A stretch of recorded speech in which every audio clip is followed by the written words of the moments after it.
Muito bem, nós estamos de volta. Me dá as imagens de Brasília, porque o clima tá tenso. Corre em Brasília, a polícia militar tentando, olha só, dispersar os manifestantes. Fecha a imagem lá, porque, olha, tá tendo correria, a cavalaria foi chamada. Aí a imagem para você, nós temos imagens recuperadas do confronto acontecendo. Aí a imagem recuperada para você. Agora, durante o intervalo, olha só, o manifestante cai ali e os policiais tentam dispersar os manifestantes e alguns vão para cima dos policiais. Tem um policial, inclusive, foi derrubado do cavalo.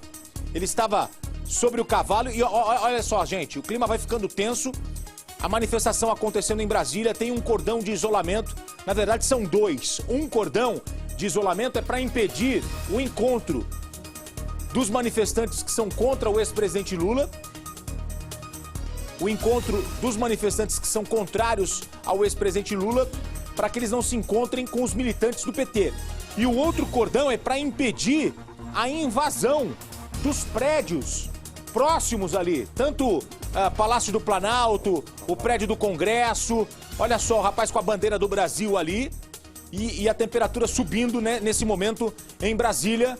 Olha aí a imagem, a correria, ó. A correria para você, ó. Alguns manifestantes, o policial vai com o cavalo ali, tenta fazer com que os manifestantes saiam dessa região. E é um clima de muita tensão. O policial caiu ali, ó. Olha lá, caiu o policial. Olha lá a imagem que eu falei agora há pouco. Aí, caiu. E o cavalo tá sozinho ali, ó. Olha lá. Agora, informação importante para quem tá chegando agora. A Justiça, através de uma liminar, suspende a nomeação do ex-presidente Lula como ministro da Casa Civil. Renato Lombardi, o que quer dizer isso? Que neste momento o ex-presidente Lula não tem foro privilegiado. Não tem. Vamos dar uma lidinha aqui exatamente no que disse o juiz. A decisão é provisória, liminar, foi assinada pelo juiz da 4ª Vara Federal Itagiba Catapreta Neto, que entendeu que há suspeita de cometimento do crime de responsabilidade. Desculpa te interromper, o Juliano tá me chamando lá na Paulista. Juliano, atualiza o noticiário aí na Paulista, Gil. Olha, Gotino, uma confusão agora. O secretário, mostra aí pra mim, Perá. O secretário saiu naqueles carros pretos ali, o secretário de Segurança Pública, Alexandre Moraes. Ele veio até aqui para conversar com o comando da polícia, que está a postos aqui, junto com muitos policiais militares, para garantir a segurança de quem passa por aqui, de quem está na manifestação. O secretário tentou descer por 2 vezes aqui na Paulista. Os manifestantes a todo momento não queriam que ele descesse, ele foi bastante hostilizado, conversou com os comandantes, rapidamente falou com a imprensa, mas acabou deixando o local. Nesse momento, Gotino, ó, a avenida permanece fechada dos dois lados, nos dois sentidos da Paulista. Pelo menos 3 quarteirões nesse momento estão interditados. E é complicada a situação do motorista, de quem vem para a Paulista, de quem vem para essa região nesse momento. O recomendado é que as pessoas não sigam para cá. Eu conversei agora há pouco com os responsáveis por esse movimento e eles me disseram que eles calculam em 4.000 pessoas o número de manifestantes nesse momento por aqui. A Polícia Militar não falou de números oficiais até agora, mas permanece fazendo a guarda do local. E bem ali próximo à Fiesp, a tropa de choque da Polícia Militar permanece a postos. Até o momento, Gotino, nós não tivemos nenhuma confusão, nada que implicasse na necessidade do uso desse aparato de segurança. Só que a gente percebe, ó, no meio da avenida algumas viaturas permanecem com o farol ligado, com aquela luz piscando.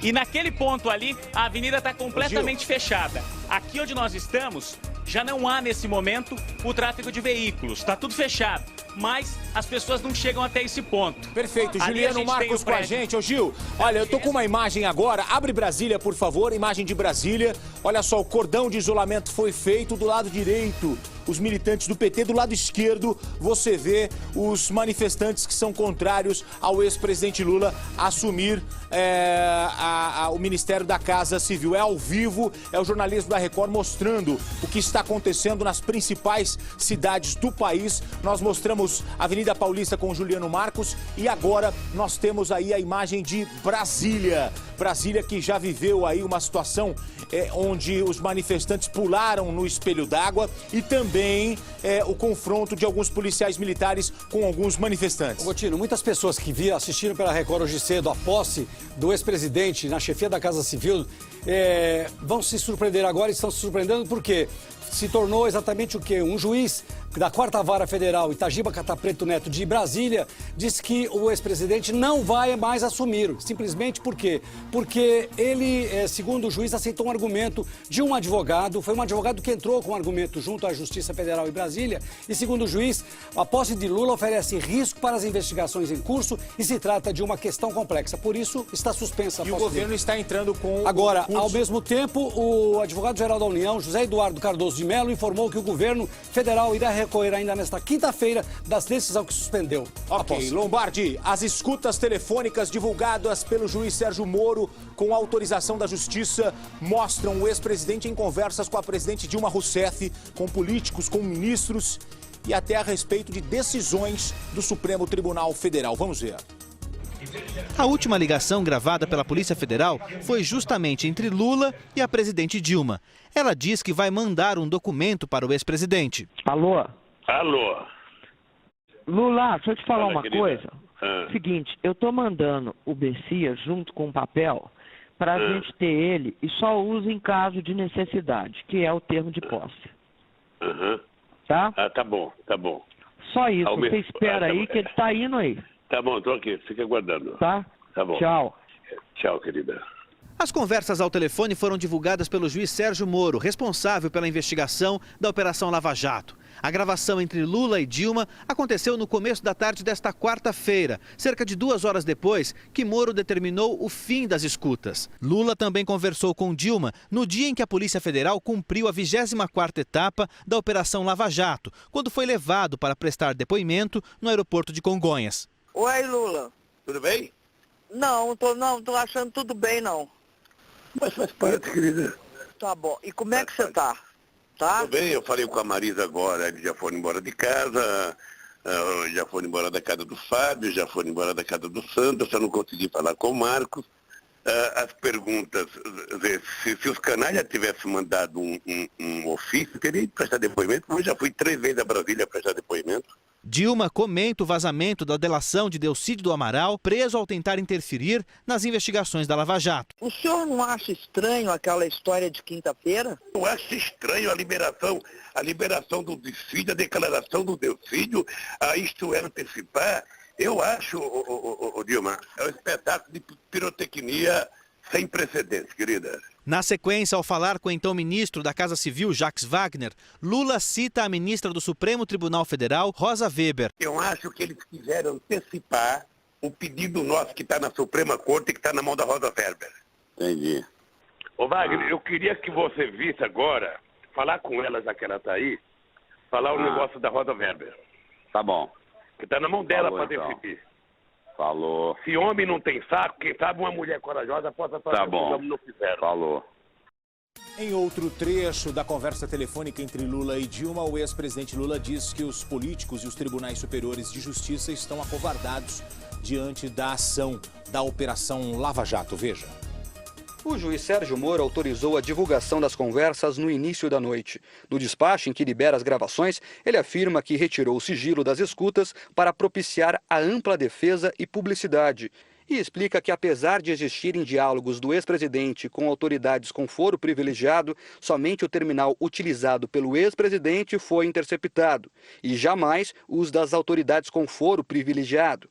O juiz disse ainda que, pelo teor dos diálogos degravados, constata-se que o ex-presidente já sabia, ou pelo menos desconfiava, de que estaria sendo interceptado pela Polícia Federal, comprometendo a espontaneidade e a credibilidade de diversos dos diálogos. Em um dos trechos, Lula conversa com a presidente Dilma Rousseff. Lula diz que o país está refém da Justiça do Paraná, diz que políticos e juízes dos tribunais superiores de Brasília estão acovardados, o que ele chama de República de Curitiba. É o seguinte, eles estão convencidos que com a imprensa chefiando, sabe, qualquer processo investigatório, eles conseguem refundar a República. Nós temos uma Suprema Corte totalmente acovardada.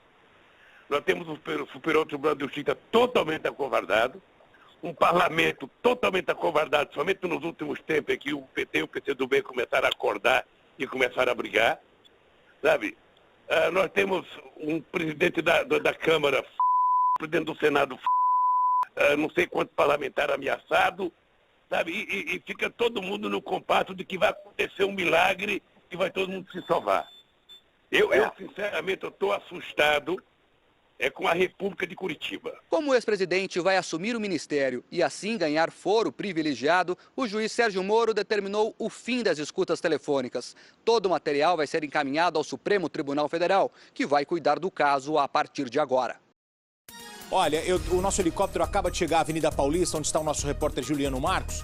Olha só, a grande concentração de pessoas ali em frente à Fiesp, em frente à Trianon. É a Avenida Paulista que segue totalmente interditada. Como o balanço geral é local, nós estamos aqui para São Paulo, é importante informar que o pessoal está usando a Alameda Santos e a São Carlos do Pinhal como alternativas. Uma no sentido Paraíso, a outra no sentido Consolação.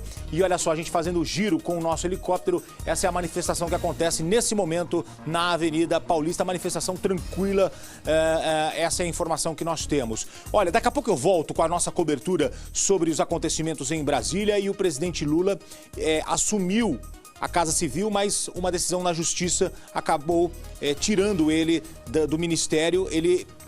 Uma liminar na Justiça impede o ex-presidente Lula de assumir a Casa Civil. Daqui a pouco eu volto com as informações direto de Brasília. Combinado? Tem outros assuntos, você sabe, né? Esse é o Balanço Geral. Eu não fico num assunto só, não. A notícia não para. Eu vou mostrar agora, olha o que aconteceu com um funcionário de uma produtora. Ele foi baleado durante uma perseguição policial a um suspeito de tráfico que entrou em um prédio ocupado no centro de São Paulo. Olha essa história, balança a reportagem. As câmeras de segurança do Cine Marrocos registraram a ação. Por volta das 4h30 da tarde desta quarta-feira, um homem entra correndo na ocupação Cine Marrocos, no centro de São Paulo, seguido por um grupo de PMs. Segundo a polícia, ele é um suspeito de tráfico de drogas que agia no centro. Neste momento, um funcionário de uma produtora de vídeo que estava no local se levanta e percebe que foi baleado na perna. O suspeito segue pelo saguão e é capturado e levado embora. Este morador viu toda a ação. O interesse da polícia não era nem socorrer a pessoa, era sim pegar a cápsula de volta. Ocupado por cerca de 500 famílias há 3 anos, o prédio do Cine Marrocos pertence à Secretaria Municipal de Educação.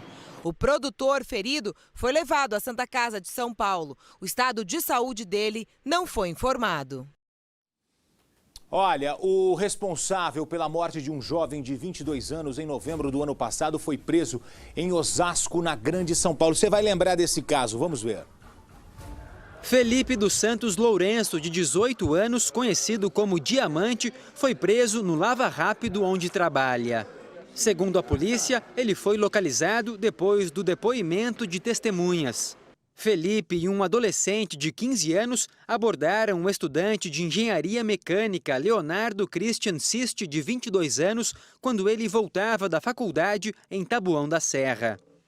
Nas imagens, é possível ver 2 jovens tentando pegar a mochila de Leonardo por volta da meia-noite. Ele não entrega e tenta fugir. Assim que o estudante corre, os bandidos atiram. A dupla foge na direção oposta de Leonardo. 1 minuto depois, os 2 jovens voltam para verificar se ele estava morto e, em seguida, fogem sem levar nada. O adolescente está em liberdade e Felipe deve cumprir pena de 20 a 30 anos, cabendo ao Poder Judiciário definir qual limite será aplicado. Ele responderá pelo crime de latrocínio e pelo crime de corrupção de menores, já visto ter praticado o delito juntamente com um adolescente. Olha esse caso agora. Uma dona de casa, moradora de Sorocaba, foi sequestrada e trazida aqui para São Paulo no porta-malas do próprio carro. Você imagina viajar mais de 100 quilômetros. Só que ela conseguiu pedir ajuda. Atenção, atenção. Olha essa reportagem que eu vou mostrar agora. Você que está chegando com a gente agora, essa senhora, ela é sequestrada no interior de São Paulo colocada dentro do porta-malas. A mulher é colocada no porta-malas e acha que vai fazer uma viagem rápida. Não!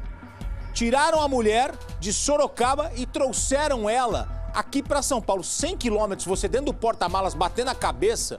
Imagina como ela chegou aqui. Mas ela chegou aqui na capital e conseguiu pedir ajuda. Vamos ver a reportagem, Balança. Foram 14 horas de tensão. Eu, todo momento, eu achei que eles iam me matar, porque eles sempre voltavam para lugar deserto, rua de terra, sítio, chácaras. Toda hora eles voltavam. Silmara havia saído de casa para buscar a filha, que estava voltando da faculdade.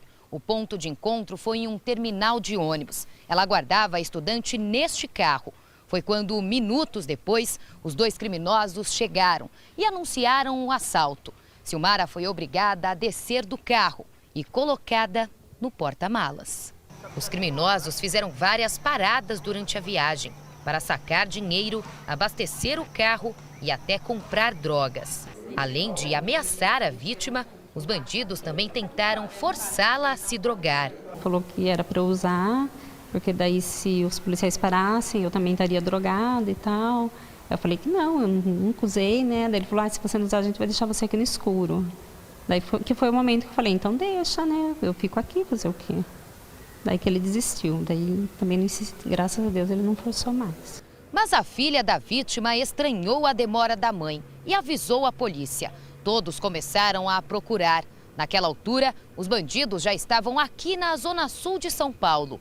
Eles passavam por uma rua do bairro quando policiais militares da Rocan, que já tinham sido avisados sobre o sequestro, notaram que Silmara tentava pedir ajuda. A dupla foi presa em flagrante e confessou o crime. Os dois já tinham passagens pela polícia por outros crimes. O pai de Silmara estava ansioso para o reencontro. Amei. A dona de casa conta que será difícil esquecer o medo que sentiu. Eu acredito que se não tivesse sido a abordagem dos policiais, eles teriam me matado. O policial que ajudou a resgatar Silmara agora respira aliviado e se emociona ao falar. Nossa, não tem palavras para distinguir o que aconteceu, né? Olha, esse é o jornalismo da Record dentro do Balanço Geral. Para você, notícia e informação. Daqui a pouco a gente vai trazer novas informações direto de Brasília. Você sabe, né? Hoje pela manhã, a presidente Dilma Rousseff nomeou o ex-presidente Lula como ministro da Casa Civil. Mas no finalzinho da manhã, começo da tarde, um juiz federal do Distrito Federal suspendeu a posse de Lula na Casa Civil. Portanto, o governo já está recorrendo ao TRF, né, ao Tribunal Regional Federal, para tentar derrubar a decisão desta liminar. Uma liminar impediu o ex-presidente Lula de assumir o Ministério da Casa Civil. Daqui a pouco a gente vai trazer novas informações e a cobertura completa dentro do Jornal da Record, logo mais à noite. A gente segue aqui com as nossas reportagens, jornalismo da Record espalhado por São Paulo. Eu vou mostrar agora integrantes de uma quadrilha. Ô Lombardi, esses integrantes foram presos depois de um assalto. Sabe onde? Na nossa querida Osasco, na Grande São Paulo.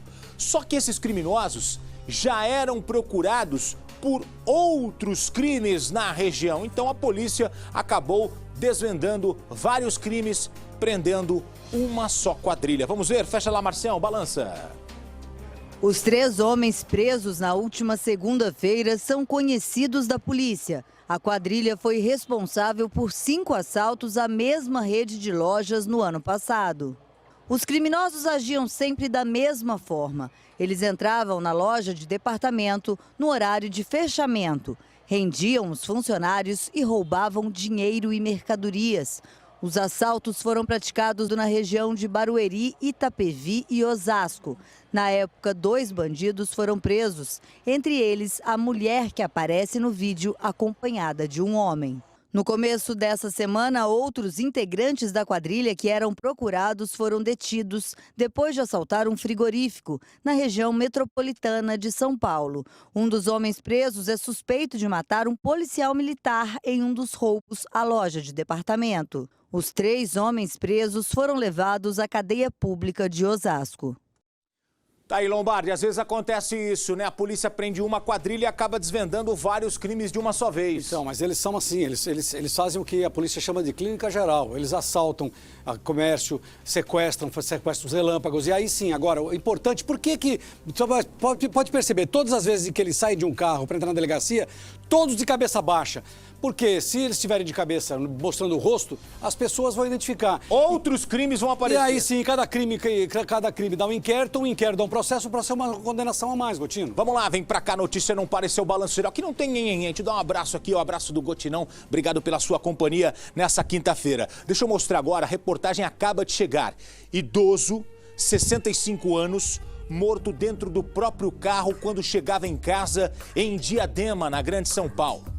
Avô e neto voltavam de uma escolinha de futebol quando foram surpreendidos pelos criminosos que chegaram a pé. A suspeita é de que ele teria morrido porque tentou defender a família. Ele não morreu em vão, ele defendeu a família. A repórter é Cristina Scaff, a reportagem é inédita. Balança. Na rua, a mesma lembrança de uma pessoa que só tinha amigos. Tranquilo, todo mundo conhece aqui. Fazia as caminhadinhas dele para cima e para baixo, não tinha boca para nada. É uma pessoa maravilhosa. Se for para dar nota para ele, não existe nota para ele. Laurindo Rosa de Lima tinha 65 anos, metade deles aqui, nesta casa, em Diadema, na Grande São Paulo. Casou, teve filhos, 5 netos. Vivia para a família, desde a aposentadoria. Foram anos trabalhando na indústria automobilística. Um dos netos morava aqui com ele. O crime aconteceu quando o avô e a criança, de apenas 12 anos, voltavam da escola de futebol com este carro. Para a família, seu Laurindo morreu tentando impedir que invadissem a casa. A esposa, uma filha e mais uma neta, ainda bebê, estavam na residência. Ele quis defender a família dele. Eu acho que eles perceberam que eles iam entrar dentro da casa e só tinha mulher dentro. E o neto, os 2 netos, então ele quis defender. Eu acho que todo homem faria isso. Marrom, como era conhecido no bairro, manobrava o veículo para estacionar de ré dentro da garagem. O neto já havia descido do carro e estava no corredor da casa quando os 2 bandidos chegaram a pé e entraram, com o portão quase fechando. Segundo o sobrinho, o tio sofreu o ataque ainda dentro do veículo. Abaixou o portão automático, aí entraram por baixo. Falou que era um assalto, aí sobe, aí falou que não vão subir. Aí dá a chave do carro, não vou te dar, não vai subir, não. Vocês vão querer zoar minha família, foi dessas palavras que ele falou. E realmente ele morreu honrado, né? Vizinhos acordaram assustados com os 2 disparos. Então eu escutei o barulho, né, de discussão, mas em seguida já escutei os estampidos. Como era dia de jogo, pensei até que fosse bombas, né? Mas aí surgiram os gritos, socorro, choro. Logo depois dos tiros, os bandidos fugiram, também a pé. Moradores ainda tentaram socorrer seu Laurindo, mas já não havia mais o que fazer. Ele morreu aqui mesmo, dentro da garagem, na frente de toda a família. A polícia esteve na rua em busca de informações e imagens de câmeras de segurança. Moradores disseram que os assaltos estão cada vez mais frequentes aqui. Mas assim, com morte, foi a primeira vez. Porque a gente, como aconteceu com ele, pode acontecer com qualquer um outro vizinho que está chegando do trabalho, chegando de faculdade, né? Então a gente fica assim, vendo por quê? Por quê? É só isso que eu tenho a dizer. Só lamento. É porque ninguém faz nada para resolver esse problema.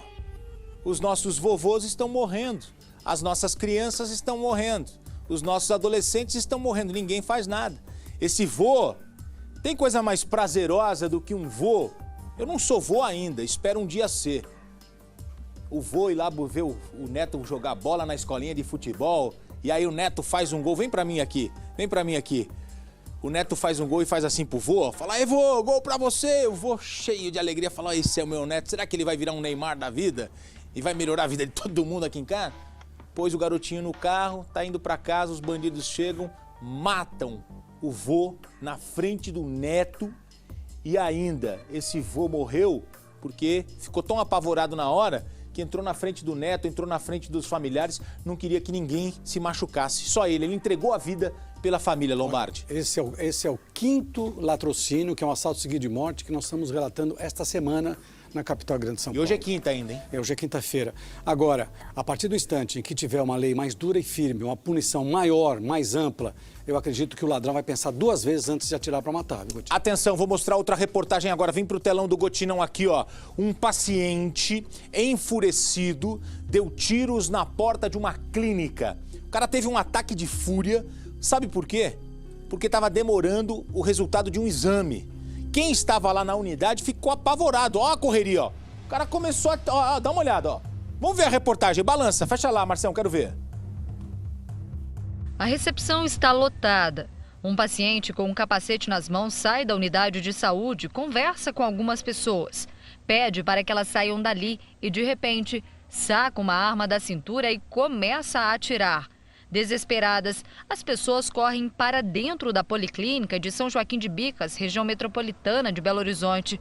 O suspeito foge. Foram 4 tiros, um atingiu uma televisão, outros 2 destruíram a porta de vidro que ficava bem aqui. E o último acertou aquela parede. O homem, que já foi identificado, estaria revoltado com a demora no atendimento na unidade. O médico solicitou um raio-x que não pôde ser feito porque já tinha passado do horário de funcionamento do setor. Ele retornou à unidade no dia, que foi na terça-feira, com um pedido, realizou o exame e, como de comum que fazem todas as unidades de pronto atendimento, foi solicitado que ele fizesse uma nova ficha de atendimento. Segundo os funcionários, não houve nenhum tipo de discussão antes do tiroteio. A equipe médica está assustada. O medo é o que se vive hoje.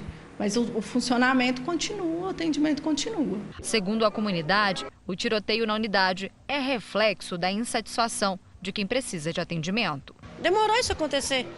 Demorou. É o cara que vai ter um dia de fúria e vai colocar a vida das outras pessoas em risco. Uma coisa é ele ir lá reclamar. A outra coisa é o cara sair dando tiro. E aí tinha um cara ali com a perna quebrada, consertou na hora, o cara saiu correndo. Tinha um cara com dor de barriga ali, passou, dá uma olhada, ó. Ó, tinha uma senhora ali que, se botasse ela do lado do Usain Bolt na Olimpíada, ela corre 100 metros mais rápido que o jamaicano. Mas ele premeditou, né? Ele foi premeditado. Ele foi armado para ir pro posto, que todo mundo reclama. Claro que a gente reclama do atendimento, mas tá errado, tá identificado, agora vai ser punido. Manifestação com violência não leva a nada. Nada. Não, ainda mais quando você vai envolver outras pessoas que não tem nada a ver com a tua história. Atenção, balanço geral, todas as tardes. Pode chegar mais cedo, estamos aqui a partir do meio-dia, viu? Meio-dia nós já estamos aqui, 2 da tarde tem Hora da Venenosa. Esse é o balanço geral que o pessoal está aprendendo a assistir cada vez mais. Um bandido entrou numa loja de material de construção. Olha o que o bandido fez. Distraiu o vendedor e começou a roubar mercadorias. Antes de ir embora, ele falou, sabe do que eu estou esquecendo? Uns parafusos. Aí ele vai e compra os parafusos. O cara rouba a loja, compra uns parafusinhos e ainda pede a nota fiscal. Fecha lá, Casum, quero ver, balança. Antes de agir, o ladrão aparece sendo atendido por um vendedor. Ele pede para o funcionário ver o preço de um produto. Quando ele sai, o criminoso imediatamente aproveita para furtar. Coloca na mochila vários produtos da loja de materiais para construção. Por esse outro ângulo, é possível ver o rosto dele bem de perto. Aqui ele furta mais objetos. E não para. Quando o vendedor volta, ele disfarça. O funcionário sai mais uma vez para conferir o preço de outro produto. Aí o ladrão começa a furtar novamente. Com a mochila bem cheia, ele decide ir embora. O furto aconteceu assim que a loja abriu. De acordo com os funcionários, o ladrão chegou se passando por cliente com a roupa toda suja de tinta, como se fosse pintor. E tinha uma boa conversa, viu? Tanto que conseguiu distrair completamente o vendedor. Depois de furtar todos aqueles produtos, ele foi até o caixa, comprou alguns parafusos e ainda pediu a nota fiscal. Ele conseguiu iludir com a boa conversa, enquanto ele manda consultar um preço, distraindo já, conversando, ele aproveita para pegar o produto. Os funcionários só perceberam o furto 2 dias depois. quando foram arrumar as prateleiras. O ladrão já é conhecido em Santa Maria porque ele já tinha agido em outras lojas da cidade. 2 vezes a gente lembra dele aqui como cliente. Toda vez ele chega justamente com essa mochilinha, um papo e tal, e acaba levando pouca coisa. Ele leva aí sempre parafusinho, alguma coisa bem de pequeno valor. O prejuízo foi de R$ 1.500. Esse foi o primeiro furto na loja. O proprietário, que instalou 10 câmeras no local, reconhece que só elas não intimidam os criminosos. Cara de pau é tomar cuidado e que ele fique bem conhecido, né? Para ele não fazer isso aqui mais na nossa região. Olha, não vou nem comentar que eu tenho a imagem da comitiva presidencial, a presidente Dilma se deslocando em Brasília para uma reunião emergencial. Atenção, a notícia que chega pra gente é que o governo vai entrar com um pedido para suspender a liminar que impede o ex-presidente Lula de assumir o Ministério da Casa Civil. Importante informação para você que está assistindo o Balanço Geral, é a comitiva presidencial nesse momento se locomovendo em Brasília, indo para um encontro. A presidente Dilma Rousseff. Atenção, a informação que nós temos, ela deixou o Palácio do Planalto e está se deslocando para um outro local neste momento para um encontro emergencial, porque o presidente Lula foi nomeado ministro da Casa Civil. O ex-presidente Lula foi nomeado ministro... É o Palácio da Alvorada aí. Ok. Então, ele foi nomeado ministro da Casa Civil. Ganhou o foro privilegiado. Só que, no finalzinho da manhã, começo da tarde, o que aconteceu? Uma liminar de um juiz do Distrito Federal suspendeu a nomeação. E agora o governo vai entrar com o pedido para suspender esta liminar. Tem imagens da Avenida Paulista? Tem também. Manifestação na Avenida Paulista que continua interditada nos 2 sentidos. Manifestantes ocupam a Avenida Paulista desde as 6 horas da manhã. São manifestantes que estão ali contrários à nomeação do ex-presidente Lula como ministro da Casa Civil. A gente volta a qualquer momento com a nossa cobertura. Elas são 2 imagens da Avenida Paulista, a nossa câmera no alto e o nosso helicóptero lá em cima sobrevoando o prédio da Fiesp, que também fica na Avenida Paulista. Qualquer novidade, a gente chama. Eu não fico num assunto só não, esse é o Balanço Geral.